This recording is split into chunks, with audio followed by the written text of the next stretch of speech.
Le ptérodactyle est un appareil qui date de la fin des années 70 et qui est issu d'une aile bien connue dans le milieu libériste, le fledge. C'est-à-dire c'est cette aile-là avec les winglets. Et à l'origine, donc c'est un appareil dans lequel il y avait un harnais tissu et non pas un siège en composite comme celui-là, des poignées tournantes sur les tubes qui sont là, et ça devait être super sympa à piloter, c'est-à-dire que pour monter descendre, on jouait dans le trapèze d'avant en arrière, ce qui devait être simple, et pour tourner, on tournait les manettes qui sont là pour faire bouger les winglets, ce qui veut dire que l'atterrissage, on devait être en train de brandouiller dans le sac là, ça devait être génial pour la précision. Et puis ils ont amélioré la bête, ils l'ont motorisé d'abord, tout d'abord avec un petit moteur Maculox 100 cm3, après il y a eu un Xenoa, après il y a eu du Cuyuna et quelques Rotax, mais majoritairement équipés en Cuyuna. Donc il y a eu un train, ensuite on a rajouté un plan canard qu'on voit donc à l'avant de l'appareil. Et sur les ailes qu'on verra ensuite, il y a des spoilers qui ont été rajoutés. Voilà, donc bon, bah, maintenant c'est une machine ultra moderne et avec un contrôle au sol en jouant sur la souplesse de la roulette de nez. Et dès qu'on a décollé, on pose les pieds là, on se fait cisailler les genoux par le câble de commande de winglet et on appuie sur ces petits machins là. Voilà, hyper simple, tableau de bord, tout est là, il y a un petit badin à tube avec une pastille. Donc à nos âges, il n'y a pas de problème, on ne voit même plus la pastille, comme ça c'est réglé. Et pour le reste, eh ben, le moteur, où il marche, où il est en panne. Et puis c'est tout. Le carburant, bah, tel que c'est foutu, on le voit pas bien facilement. Quoique là, ouais, si ça va, j'ai pas mal au cou aujourd'hui. Et puis voilà.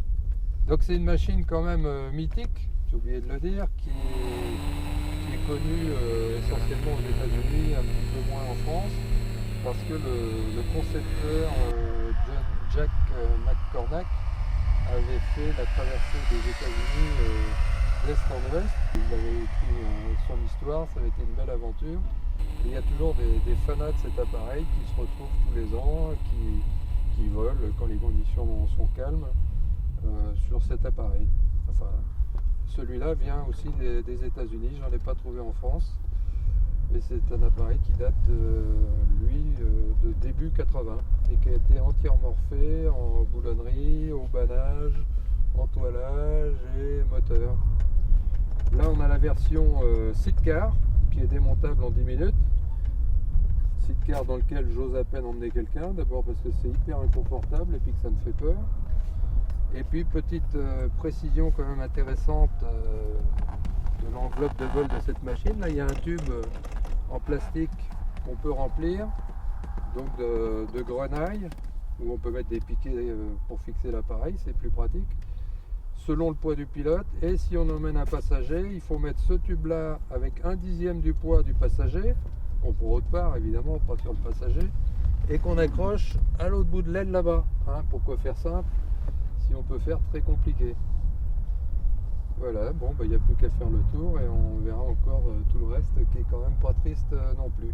Là, c'est un bon vieux Rotax 503 monocarbu et allumage par rupteur. Vous voyez le train qui est en fibre de verre, ça a l'air fragile comme ça et quand ça roule, ça part dans tous les sens, mais c'est quand même solide. Hein. Et c'est là que ça casse. Non, c'est pas pour aujourd'hui. Une hélice propre réglable. Et puis les petits machins,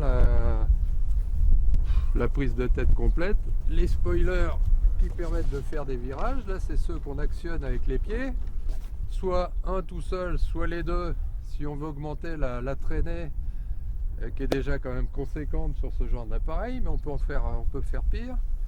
Là, le winglet qu'on utilise avec le manche, donc pour prendre les virages. Et ici, les fameux points d'ancrage pour mettre le tube de lestage qui est là-bas.